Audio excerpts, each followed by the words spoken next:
Hi, Dr. Peter Stapleton. Thank you for this interview. Oh, thank you for absolutely inviting me. It's a pleasure to be here. Yes.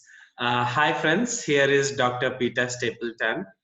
And let me brief you about Dr. Peter Stapleton. She has 25 years experience as a registered clinical and health psychologist and is currently an associate professor in psychology at Bond University, Australia. In 2019, she was named Psychologist of the Year by the Australian Allied Health Awards. She is a world leading researcher in EFT and has established herself as one of the Australia's leading online health professionals. Her research focuses on psychological trials into new therapies in the area of obesity and weight management. One of her most significant contributions in her life has been to lead world first randomized clinical trials investigating the effectiveness of EFT. Dr. Peter Stapleton runs a series of workshop trainings throughout Australia, teaching allied health professionals and teachers EFT tapping, and is co-founder of Mind Heart Connect, an event which raises awareness of mind-body connection through evidence-based practices. Peter has just released her latest book, The Science Behind Tapping. So, welcome once again, Dr. Peter. Thank you. Thank you. And Pleasure. friends, what I say is like EFT before Dr. Peter Stapleton and after Peter I love, Stapleton, I love that. because I'll have to use it. so here is my first question to you, Peter. Already being a registered clinical and health psychologist, what made you to add EFT to your practice? Yeah, it's a great question. I think the simple answer is I got pretty desperate. So I was doing traditional kind of approaches and therapy, but my area was eating disorders, which was a little bit unique and different and complex.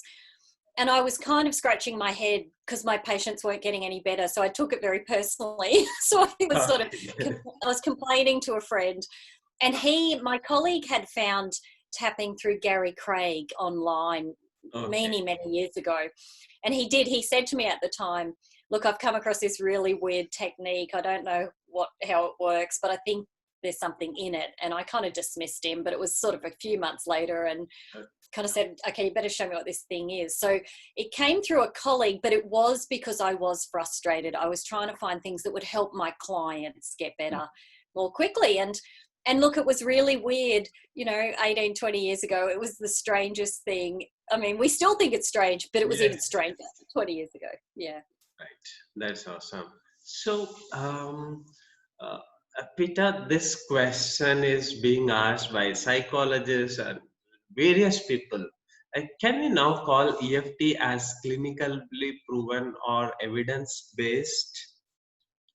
Yeah, it's a really interesting question, and you're right. Lots of people ask. What they're really asking when they ask that question is they want a government or a health authority or a body to actually give it that status. Now, Mhm. Dr. Dawson Church, back in about 2012, wrote a research paper that is actually widely available, and I can give you the link, that Mhm. showed clinical EFT that we use in the trials meets all of the criteria of the APA, the American Psychological Association's task force that gives that credibility of evidence. So he wrote a paper that showed how it absolutely met all the conditions. So we have got that. We do say that it's evidence-based. We have over 130 clinical trials that are published.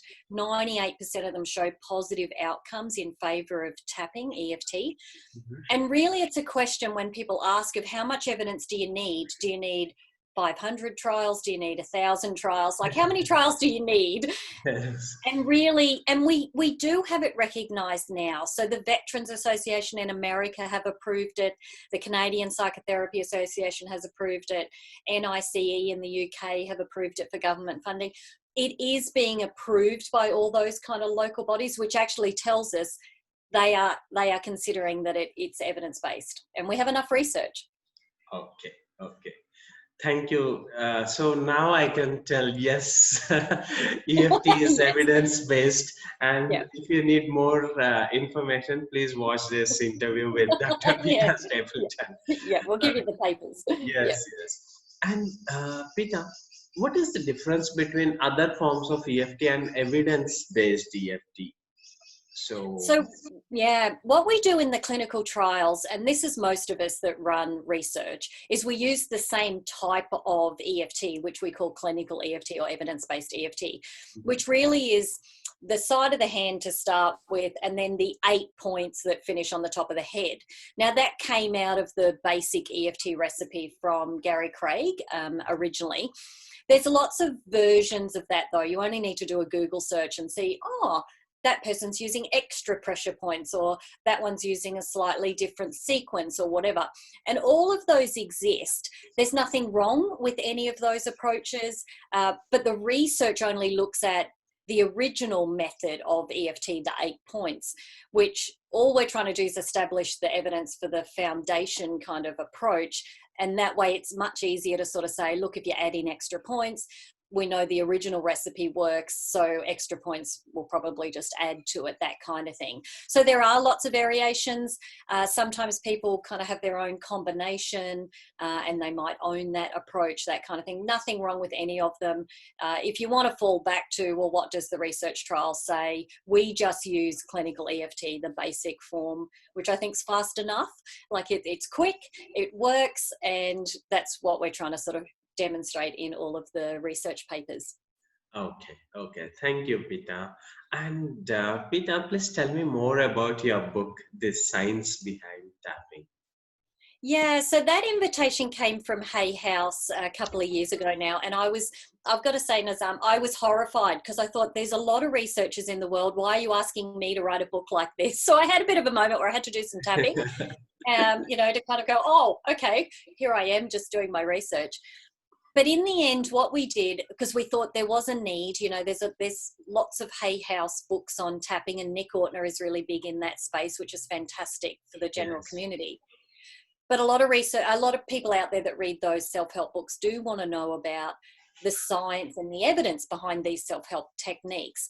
So what I did with the science behind tapping was I wrote it in a really conversational style, so it's easy to read, and lots of client stories in that book. So lots of examples of this client had that problem and here's what they went through, and their therapist wrote the story for my book, or something like that, as well as we explain what the research means, because it's hard sometimes to read an academic paper and kind of go, I don't understand what it means. So I wrote all of the research to date when it was out in April 2019 last year, what that research means. Like, what does it mean when we talk about an effect size, or what does it mean when we say, statistical significance, that kind of thing. So it's in lots of different areas. Every chapter is dedicated to a certain condition or a health issue. And I just talk about all the research that was available at the time. And I hope, that we'll have a 10-year anniversary of that book that comes out, where I get to update all the research in those areas. So that's my goal down the track, is to update it. And all the feedback I am getting is that people find it's really easy to read, and it kind of just gives them all of it in kind of a one-stop shop, really, to sort of have a read. So that's how it came about. Okay. And Peter, this might make you happy that I make sure that when my students ask, they must read books on EFT. So the science behind tapping is mandatory. So again, I cross-check with some of my fellow trainers from different parts with whom I regularly swap the EFT sessions, and they also said that Dr. Peter Stapleton's The Science Behind Tapping book, if we don't add, then the list of readings on EFT will Fantastic. become Thank you. incomplete. Thank you. We kind of did envisage, we hoped that it would reach people at far-flung areas of the Yes, world. So you guys are doing a fantastic job spreading the word in India. Thank you. yes. I really appreciate that. So that's where I just wanted to let you know that, without your book, the list of must-read books becomes incomplete. So thank you about It's a bit, that. oh, thank you. I love it. Yes. And Peter, could you brief me about various researches that you have conducted on EFT in association with Bond University? Yes, yeah, we've been, about 16 years now down the track. We did a lot of research in the early days on EFT tapping for food cravings in people who were overweight and obese, and that's where we started. So we did about at least 12 years worth of research. So we ended up in person, we compared it to cognitive behavioral therapy. We also delivered it in the online space and had it, online worldwide. We did a 2-year follow-up on those trials as well, which showed everything that gets impacted by tapping: food cravings, worry, anxiety, all those kind of things, absolutely improves, but stay improves 2 years later. And we did a brain scan study. That was our latest in the weight area, where we scanned patients in an MRI machine before and after their EFT treatment program and showed parts of the brain just don't light up anymore when they look at food images after 4 weeks of tapping. And those brain scans are on my website, so anyone can have a look at those before and after. And that was just a whirlwind kind of ride. We just were having such a fantastic time, because every time we taught someone how to tap for a food craving, they lost weight within time. But when we go back 6, 12 months and 2 years later and say, how's your food cravings? They can't even remember what it was because they don't eat that food anymore. So I think for us, it was like some of the biggest sort of outcomes were just people being surprised that they forgot about the food, and obviously the impact of tapping lasts a long time over time. In between all of that, we've done quite a few other research trials. We've done cigarette smoking, which is sort of similar in that addiction space. We've done major depression, so depression trials where again we compared to cognitive behavioral therapy. And EFT always shows that it works faster than CBT and it lasts longer over time. So lots of patients in our trials that go through that treatment end up getting their symptoms back, whereas EFT does last. So we've done depression.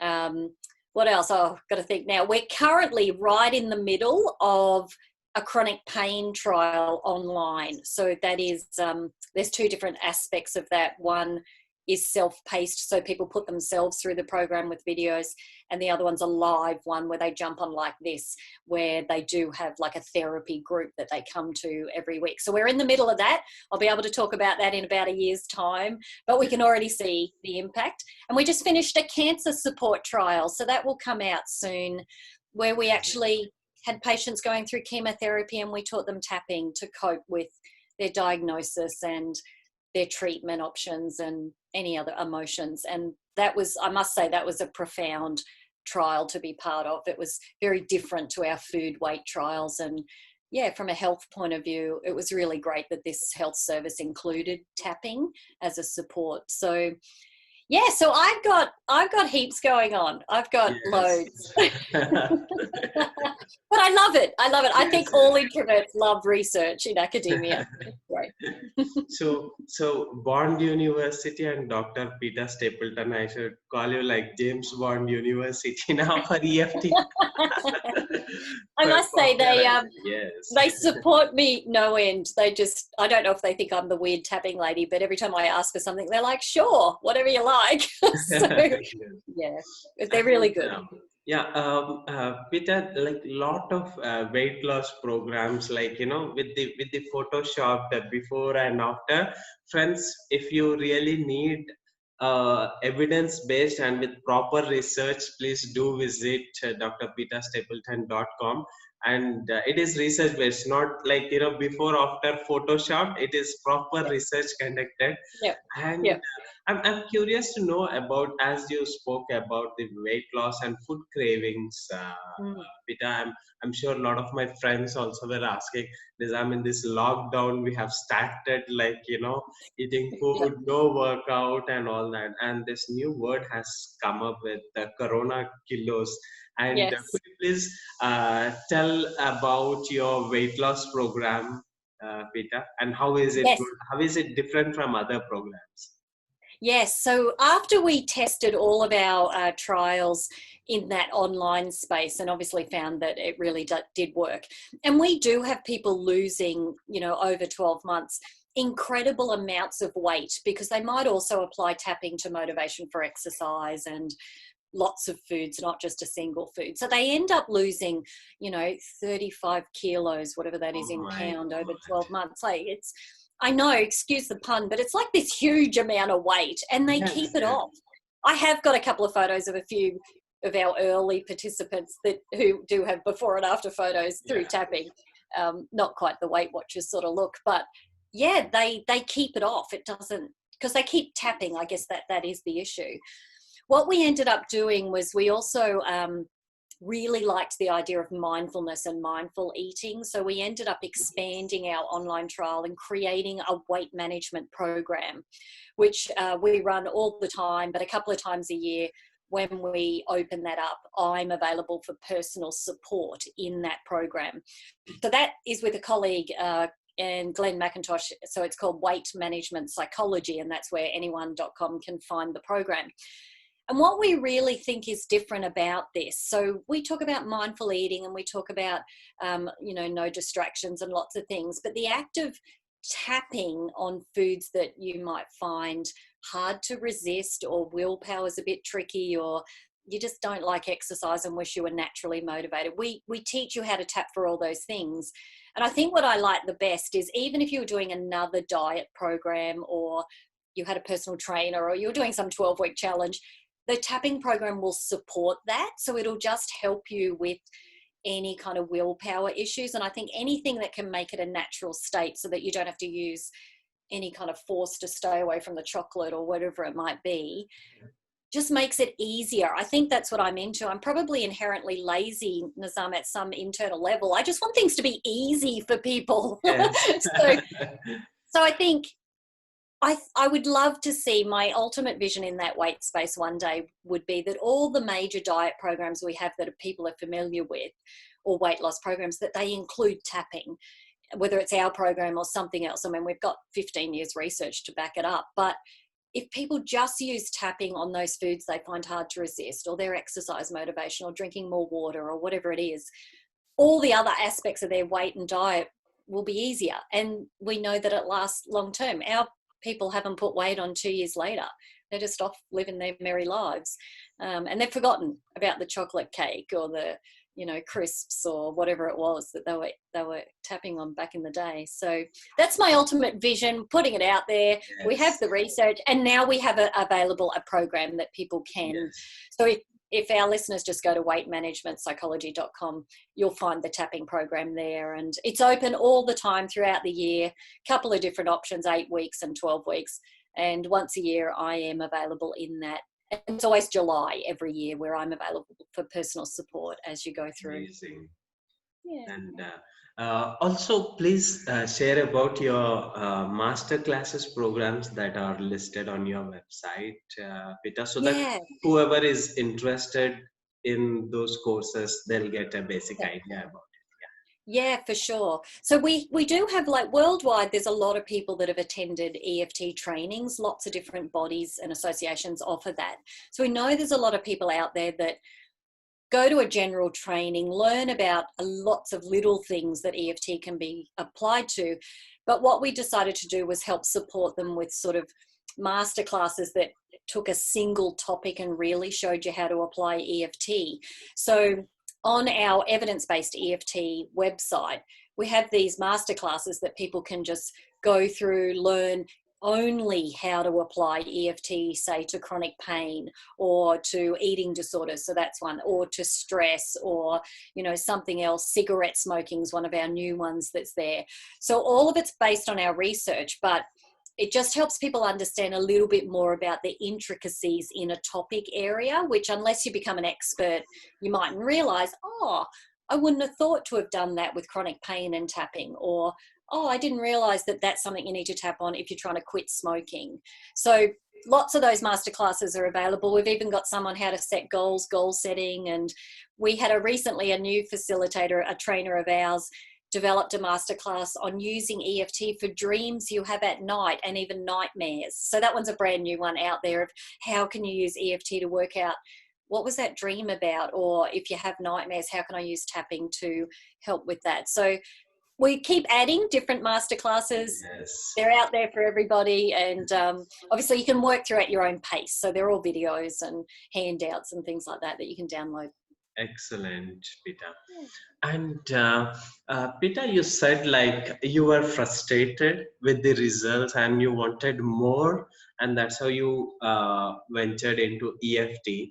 So, could you please share some of your memorable case studies, like which made you feel wow? Wow. there's so many. Probably my very first one, which I wrote about in the book, was when I was still unsure about what this EFT thing was, and my colleague was trying to tell me, but he probably wasn't very good in explaining it. And he'd come along to a support group to help me. And we were running these support groups for sufferers of eating disorders. So that was my specialty area. Anyway, we're in the middle of a group, and this young girl has a massive panic attack. So she starts hyperventilating. She starts, and we thought, what's happening here? And he said, oh, I'll just take her off to the side and, you know, take her outside, help her calm down. Anyway, they came back within about 5 or 6 minutes time, and she was calm and she was composed, and she finished the rest of the group. And I thought he must have popped her some Valium or medication, and I thought, oh no, what's he done? Because the time frame of how fast it was really surprising to me. And I said to him when everyone left, you didn't give her any medication, did you? That's highly unethical. And he said, no, I just took her out and helped her do some tapping to sort of short circuit this panic attack. And the fact that I saw her come back really calm, I couldn't believe it. And that was my very first kind of, I guess I was open and went, oh, you got to tell me more about what this weird tapping thing is, because I just saw that in action and that was amazing. So that sort of started my process. But then all of the participants in our trials, you know, there's so many amazing stories. We had a man, Mm-hmm. and we mostly have women come to food weight trials, but we had a man, and he was maybe 75. He was that old. He was obese. And we always have them bring their food after the first week they learn tapping. In the second week, they bring their food into the group. And so there's about 10 of them, and they've all got food. And they do their tapping based on their own kind of attraction to their food. Anyway, this guy's got a whole barbecue roast chicken, like a whole one. Okay. And we're like, oh, okay, smells nice, you know, it's 6 o'clock at night. And we're like, oh, okay, so that's what you want to tap on? And he said, I eat one of these every day. And we're like, oh, okay, well, that can't be good for your health. No wonder you're obese. And he's like, I don't know why. I love it. But we're like, okay, we don't need to know why. We'll just do the tapping. So we start tapping, you know, to work through the different parts of the aspects, we call them, of, you know, the food and what it made him feel. Anyway, he's tapping along, and he suddenly sort of stops because he remembers an old memory. And this is common in tapping, particularly for food.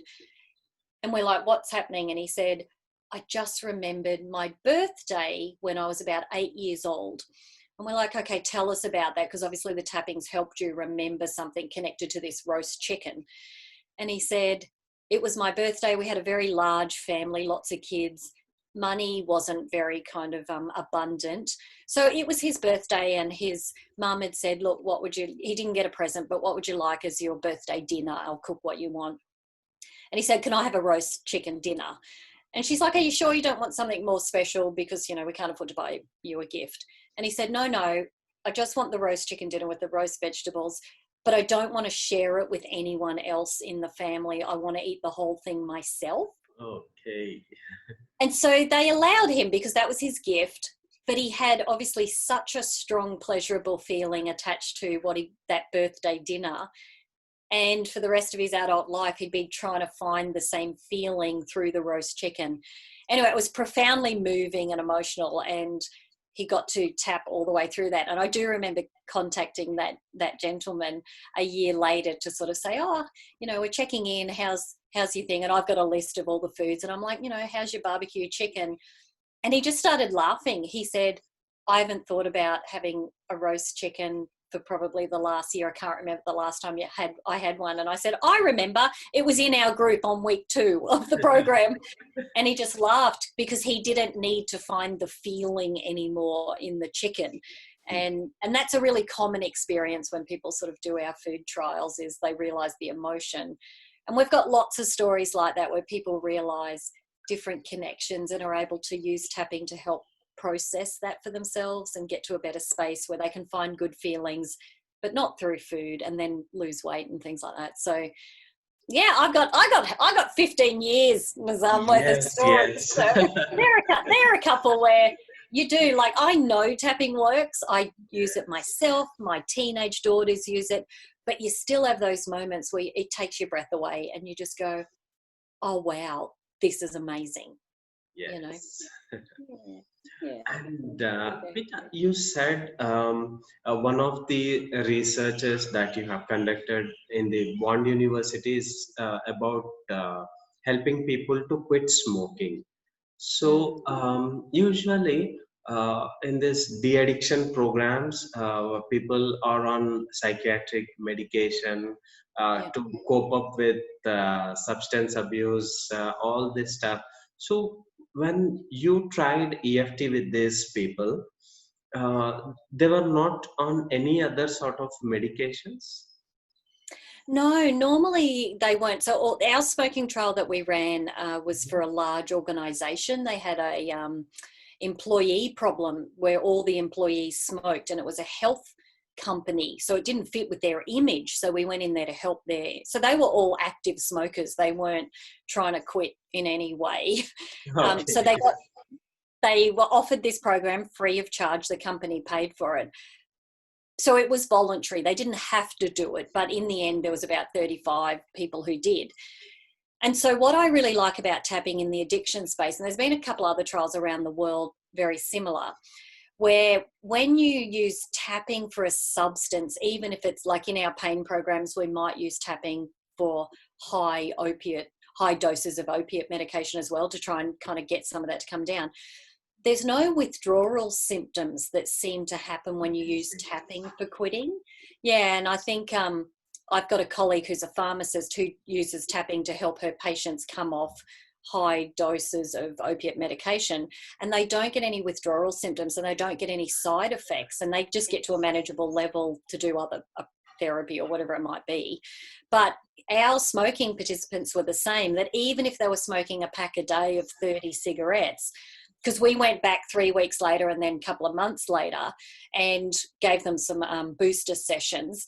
And those that had quit on the day we did the intervention, because it was an intensive 8-hour intervention, they hadn't even thought about cigarettes. So they quit. They had no withdrawal symptoms. They didn't need to use nicotine patches or gum or anything, no medications. And they just moved on in their life. It just wasn't part of their life anymore. And the brain, so tapping does something at that addictive level in the brain that it's different to other approaches that perhaps, you have to fight the urge, or you have to have distraction techniques, or you have to do other kind of approaches that even colleagues that have done addiction studies that perhaps were more illicit drug use, that kind of thing, it's the same outcome. I'm like, I reckon most drug and alcohol facilities out there should be using this kind of adjunct therapy when they're helping people, because it works physiologically. Like, we've got so much research now, DNA studies and cortisol studies and things like that with tapping, that it changes your physiology. So it makes sense at that level that if you didn't want any withdrawal symptoms, we include alcohol in our food craving program. So we do teach people how to use tapping if they want to reduce alcohol intake. And the same thing, They don't get any withdrawal symptoms. They don't get any negative side effects by getting rid of the craving. It's amazing. Yeah, that's awesome. And what interested you to launch a specific program for teachers? Uh, could you Yeah. please tell about that, I Peter? know. It appears I as though see, I'm like, trying to Peter, you haven't spared any field like addictions and health and then, weight loss now, but teaching as well, please. I think it's probably because I'm a clinical and health psychologist. No, how that happened, and that wasn't I wasn't trying to save the world. I come from a family of teachers, but that was never my motivation. When we did our food craving trials, we got a lot of media attention through those trials, and we had a lot of people that were interviewed that had lost weight. The biggest thing people were talking about was anxiety, that it really helped their anxiousness around food, and we know tapping really helps with anxiety and stress. So from those interviews, we had local schools that approached us and said, oh, look, we have all these students in secondary high schools, lots of perfectionism and anxiety and things like that. Can you come and teach them how to do tapping for those kind of issues? And we said, oh, yeah, okay. And so we ended up running a couple of clinical trials, and they're all published, of a couple of high schools locally here, where we helped these high achieving students overcome anxiety and stress, and we helped them use goal setting. And we went back a year later, and all their goals had come true and they were doing really well and all that kind of thing.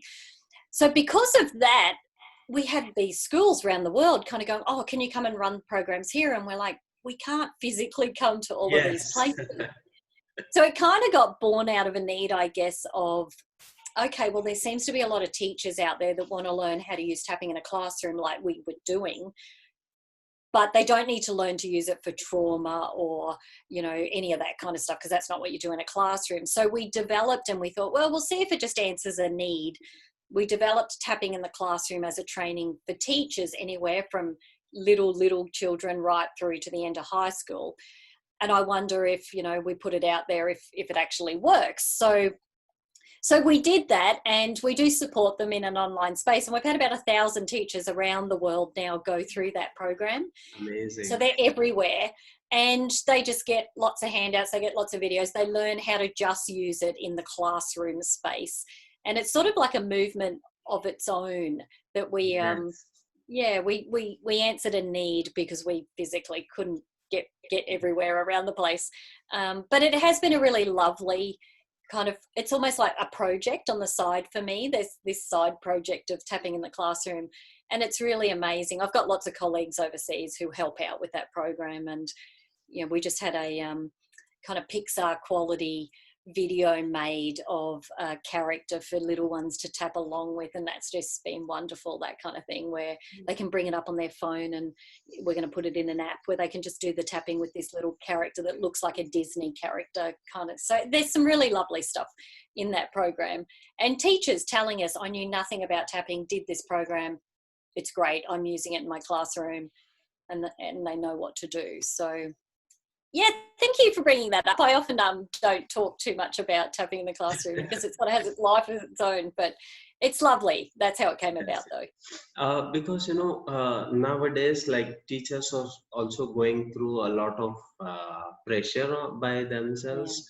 Yeah. Online classes, no direct school classes, and they are shifting their platform, everything online and all that stuff. So personally also teachers would get benefited, and they can help their students as well, Peter. So that's the reason I wanted to ask you more about that. And yeah, thank you you. for And you're right. creating a specific program for teachers. That's really amazing. So friends, whoever is watching this, and if you're from teaching background, please do explore Dr. Peter Stapleton's website, and you'll find the details there. And Peter, again, people who are trained in, see, of course, there are various certifying bodies in EFT, like any other field. So who wishes to understand more about evidence-based EFT perspective? So do you have any such customized programs apart from the master classes that you mentioned earlier? Probably if people want to understand a little bit more and maybe don't enjoy reading, that kind of thing. I made a YouTube series a couple of years ago that I add to all the time, and it's a spotlight series on EFT research where I just in maybe less than 10 minutes sort of explain what the research means in a couple of different areas.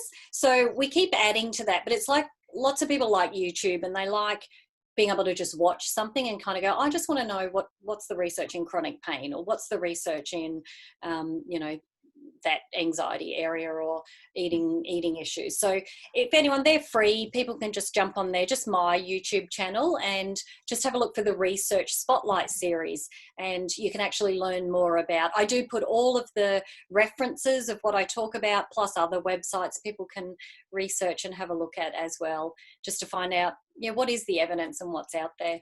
Okay, okay. And could you please tell about your TEDx talk where you say like fourth wave EFT? Yeah, So yeah, what made you say yeah. that? And It was funny. I show a lot of TED Talks in my lectures, and probably 5 years ago I had a student and she loved TED Talks as well. And she says to me one day, "You should do a TED Talk." And I went, "What? Oh, how am I going to do a TED Talk?" Anyway, she planted this seed though, talk about goal setting. I'm like, "Oh, that'd be a nice idea."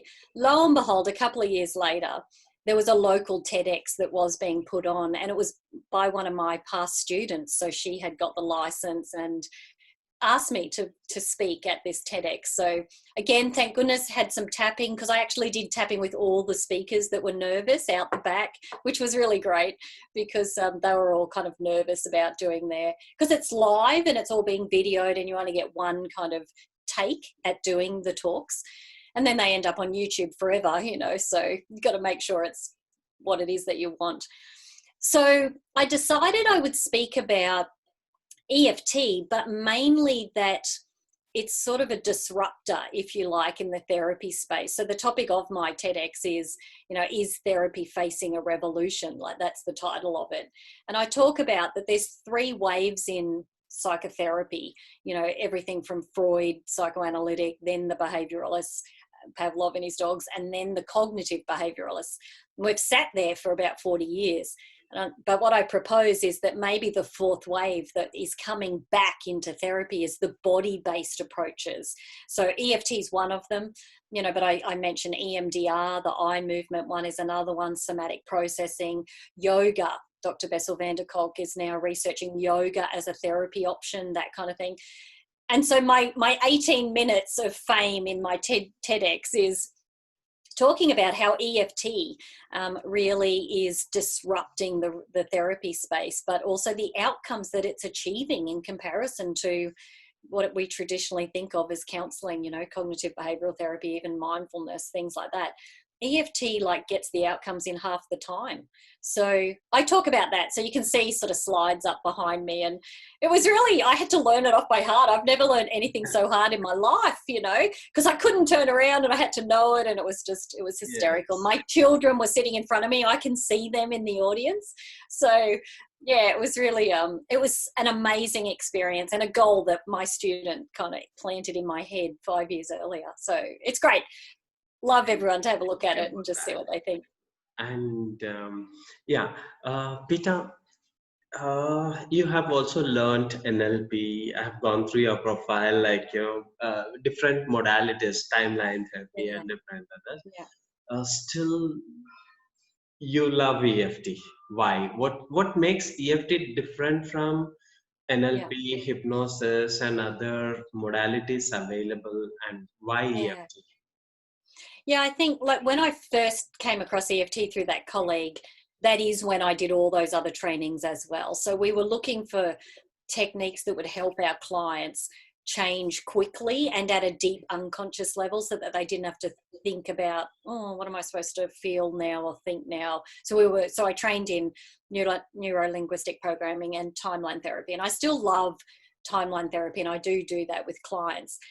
I think the thing about EFT that's always stood out, and it's why when I got to do research in my job, I could have chosen anything. I chose EFT for the same reason. that you self-apply it, so you don't need to go and see someone, and children as young as 4 and 5 can do it themselves. And that really appealed to me for the research trials. And I think, you know, even to answer that question now, it's still about the speed at which it works is so breathtaking, and you can do it yourself. So if you feel really stressed or something's come up, you can start tapping straight away. You could be, you know, in the bathroom, in the shower, walking for a walk, like whatever it is, you can do tapping. And I think the uniqueness of that is still what makes it stand out against other techniques. Like I do lots of meditation research as well, and it's profound, it works really well, but you need the time and the space and the quietness, and you need, you know, the ability to sit and focus, and not everyone can do that. Even though the outcomes are amazing, you can get the same outcomes with tapping, and you can be talking. You don't have to sit still and be quiet. So I just think you do it yourself, you self-apply it, it works really fast. Yes. And it gets to the bottom of the problem. And I can tell you too, your follow-up show, your problems don't come back. So yeah, all of those combined probably is why I ended up choosing it to research. Okay. And Peter, you got Best Psychologist Award. Just curious, was EFT one of the reasons for that? I think it was the only reason. So Only I quite reason, like to okay. say, I quite like to say EFT won Psychologist of the Year, not me. Which I think, because what that was judged on was all my EFT research, which I think was a really profound statement of the Australian Allied Health Awards, to recognise, I know I'm an academic and I'm in a normal job, but they really kind of recognise there's something that's upcoming and fourth wave by sort of saying, hey, the research in this EFT area is profound. And clearly, I don't know who the other awardees were or finalists were, but I'm guessing they were mainstream, because one of them did end up emailing me because she didn't know anything about EFT and then saw that I won it. So I'm guessing the rest of them were mainstream and doing probably great stuff, but they actually gave the award to someone who was known for EFT research that's kind of a bit outside the square. So I do kind of have in one of my conference presentations, Psychologist of the Year was given to EFT. EFT. Thank you. Thank you for that insight, Peter. And Peter, a lot of psychologists are now open for different modalities as well. I've seen the flexibility, though. No, I will just stick to only what I have been trained. No, that the trend has been changing. Now psychologists also propose mindfulness. And what's your message to the mental health professionals who want to incorporate EFT into their practice? Yeah, it's a good question. I think you're right. They start looking when maybe a couple of years down the track outside their training, traditional approaches don't work, or clients aren't getting happier or whatever. And I think that is when we get those health professionals in our trainings, because they're starting to realize, I need to go and find other things that will help my clients, because that's why we go into these fields, is to help others. So we see the same thing, that people are looking, and ultimately they probably end up coming and having a look at EFT or whatever. I think if someone is out there and listening maybe for the first time or pondering, I think probably know or feel secure that there is research to actually back this modality, that there is research behind EFT. I'm not the only person in the world. There's about 20 of us that do a lot of research in this area, and it's all published in peer-reviewed journals, and it's all been through those processes. And we all try and do double-blind studies where, you know, the person analysing the data has got nothing to do with it. So we do all those things, and the evidence is there. So if you were curious and wondering, is there enough evidence for me to go and do a training in this? That's absolutely there. The other thing then is to kind of experience it. So I say to even health professionals, if you don't understand how it works, we can tell you that. If you want to read the research, we can give you that. But until you do it on yourself, to then realize, I feel different, or in a month's time look back because you made a note of what you tapped on, and you look back and go, I don't have that worry anymore. So then you get that time change. That's your evidence. And that's what I would want to encourage health professionals to do, is there are lots of things out there, not just EFT, that have lots of good evidence around them, but you need to go and experience. And most good trainings, you do it on yourself in the training. All of our trainings in Australia, we do 3 days worth of personal therapy. Like I say to my lot at the beginning of day 1, in 3 days' time, you will have different neurological brain structures because you're doing this on yourself and on real life problems. So it's fantastic. So I'm just like, stay open and at the same time, experience it so you can see exactly how it works. Okay. And Peter, this could be a little weird question. And mostly I'm asking this on behalf of adolescents, teenagers, who are like, when frustrated, they combine EFT with sort of swearing and they feel good about it. Yes. I'm not talking about is it ethical or unethical. I'm just talking about that they feel good. And I've come across certain, like, it's could you please tell, like, just the people want to let go of the frustration. It doesn't matter what they are doing. And Mm. like they just use the tapping points, and their tapping statements are full of swearing, but that's fine. They Yeah. they resonate with it, because oh, my teacher said I couldn't do this, or this person said this person said that. Don't feel uh, don't feel frustrated, don't feel angry, don't, and they're like boiling inside, and they want to just swear it away by using tapping, so Yeah. they feel good. So any Yeah. of your personal sessions where you had Yeah. to do this, so could you please tell something? Yeah. Absolutely. I let all of my teenagers, including my own daughters, if a swear word best describes whatever there's going on, then in the therapy room, they're absolutely allowed to say that. So they mightn't even be allowed normally in their lives to say that kind of language. But if that best describes it in the moment, it often only takes a couple of rounds of tapping with, and then they stop saying swear words anyway. But I think it's a really valid point, particularly for teenagers that maybe are told what to do or what to feel, and that's appropriate and that's not appropriate.